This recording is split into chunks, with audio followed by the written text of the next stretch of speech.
जय माता दी। भक्तों, आज गुप्त नवरात्रि का 5वां दिन है। साधना का, श्रद्धा का और शक्ति के जागरण का। इन गुप्त दिनों में माँ की कृपा अतुलनीय होती है और हर अध्याय, हर मंत्र, हर स्तुति हमें देवी के एक नए स्वरूप से जोड़ता है। आज हम श्रवण करेंगे श्री दुर्गा सप्तशती के सरस्वती खंड के 9वें और 10वें अध्याय। यह दोनों अध्याय हमें बतलाते हैं कि कैसे माँ की महिमा से असुरों का नाश हुआ और देवताओं को विजय प्राप्त हुई। माँ के स्वरूप की स्तुति, शक्ति की अनुभूति और भक्ति की संपूर्णता, यही है आज की वाणी में।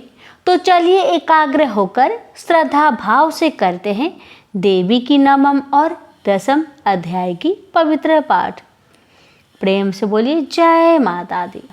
भक्तों, 9वां अध्याय में सुनेंगे निशुंभ वध की कथा। राजा ने कहा, ऋषिराज, आपने रक्त बीज के वध से संबंध रखने वाला वृत्तांत मुझे सुनाया। अब मैं रक्त बीज के मरने के पश्चात क्रोध भरे हुए शुंभ व निशुंभ ने जो कर्म किया है वह सुनना चाहता हूँ। महर्षि मेधा ने कहा, रक्त बीज के मारे जाने पर शुंभ और निशुंभ को बहुत क्रोध आया और अपनी बहुत बड़ी सेना को इस प्रकार सर्वनाश होते देखकर निशुंभ देवी पर आक्रमण करने के लिए दौड़ा। उसके साथ बहुत से बड़े बड़े असुर देवी को मारने के वास्ते दौड़े और महापराक्रमी शुंभ अपनी सेना सहित चंडिका को मारने के लिए बढ़ा। फिर शुंभ और निशुंभ का देवी से घोर युद्ध होने लगा और वह दोनों असुर इस प्रकार देवी पर बाण फेंकने लगे जैसे मेघों से वर्षा हो रही हो।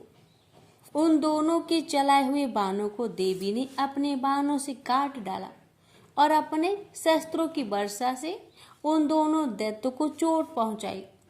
निशुंभ ने तीक्ष्ण तलवार और चमकती हुई ढाल लेकर देवी के सिंह पर आक्रमण किया।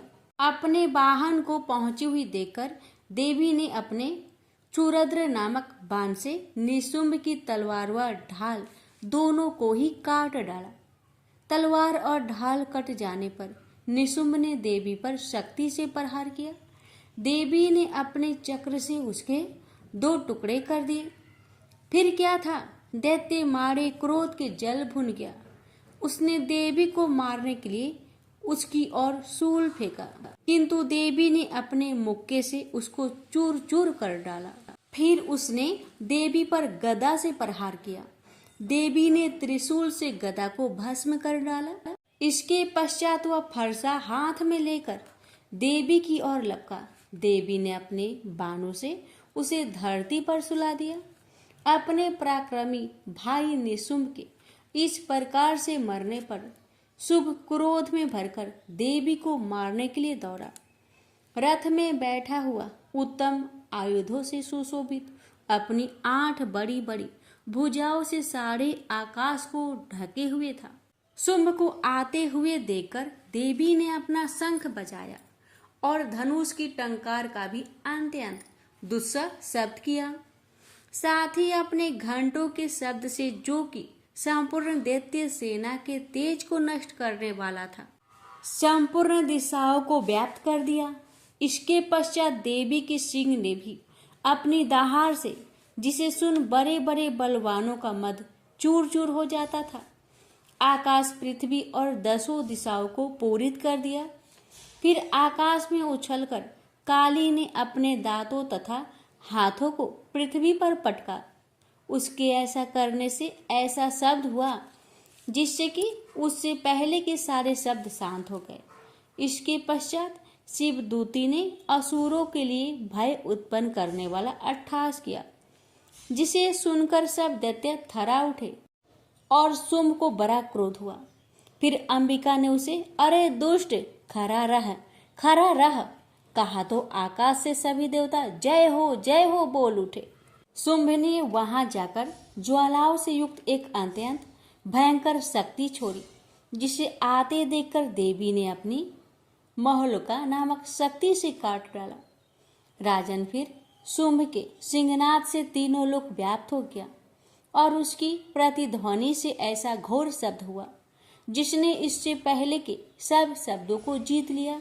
शुंभ के छोड़े बाणों को देवी ने और देवी के छोड़े बाणों को शुंभ ने अपने बाणों से काट सैकड़ों और हजारों टुकड़े में परिवर्तित कर दिए।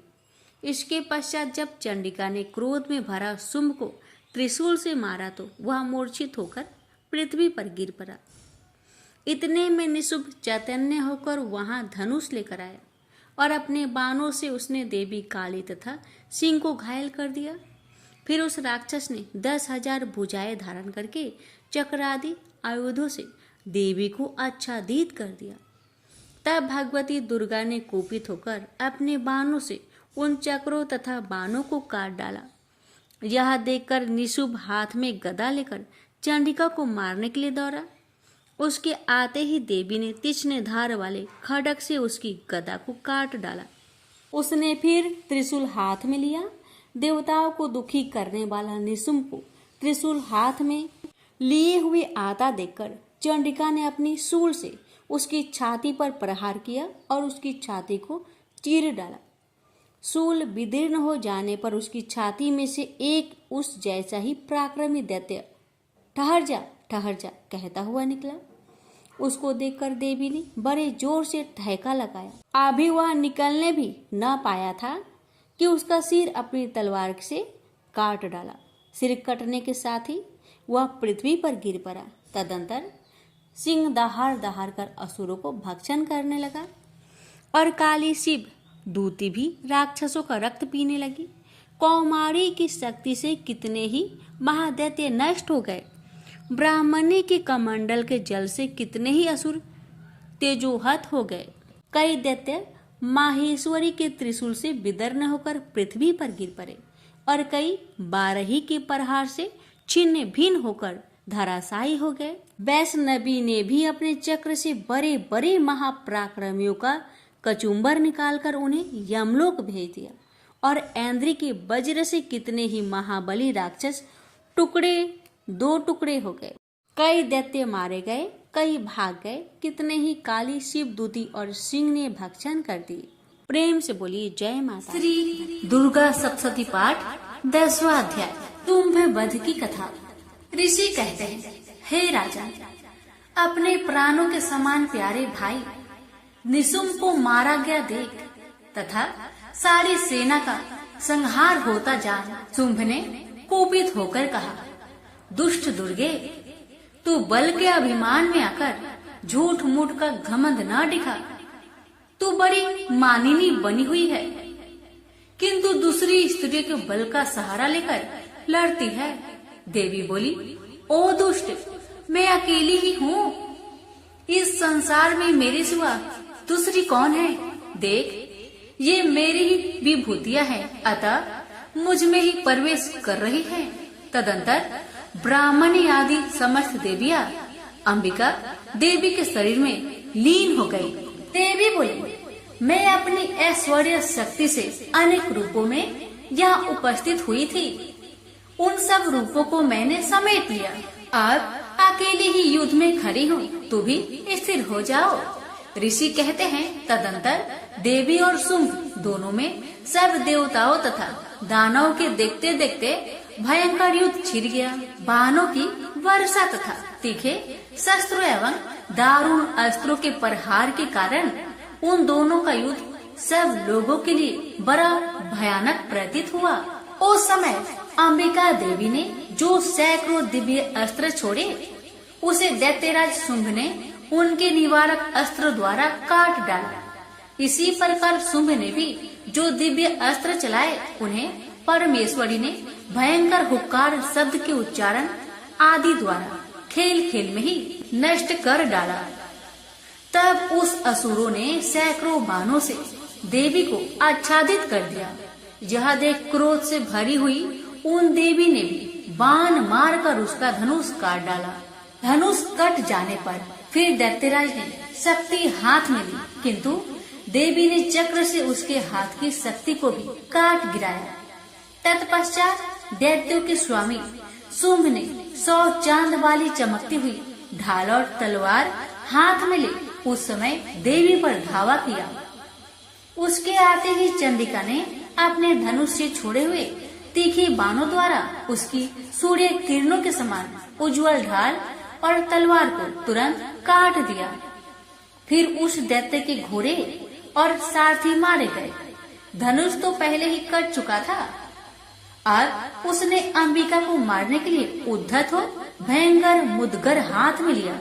उसे आते देख देवी ने अपने तीक्ष्ण बाणों से उसका मुद्दर भी काट डाला, जिस पर भी वह असुर मुक्का तान कर बड़े वेग से देवी की ओर झपटा।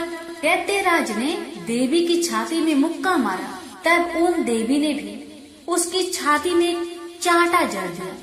देवी का थप्पड़ खाकर दैत्यराज शुंभ पृथ्वी पर गिर पड़ा, किंतु पुनः सहसा पूर्ववत उठकर खड़ा हो गया। फिर वह उछला और देवी को ऊपर ले जाकर आकाश में खड़ा हो गया। तब चंडिका आकाश में भी बिना किसी आधार के ही शुंभ के साथ युद्ध करने लगी। उस समय दैत्य और चंडिका आकाश में एक दूसरे से लड़ने लगे। उनका वह युद्ध सिद्ध और मुनियों को विस्मय में डालने वाला हुआ।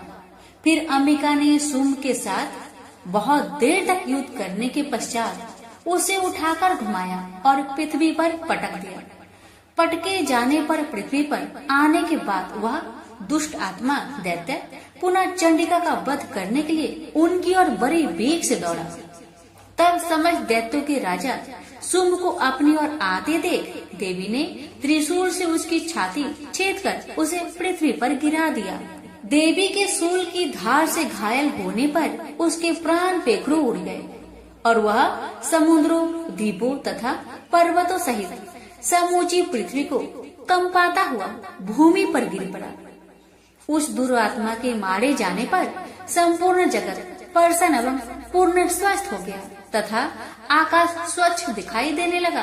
पहले जो उत्पात सूचक मेघ और उल्कापात होते थे वे सब शांत हो गए तथा उस दैत्य के मारे जाने पर नदियां भी ठीक मार्ग से बहने लगी।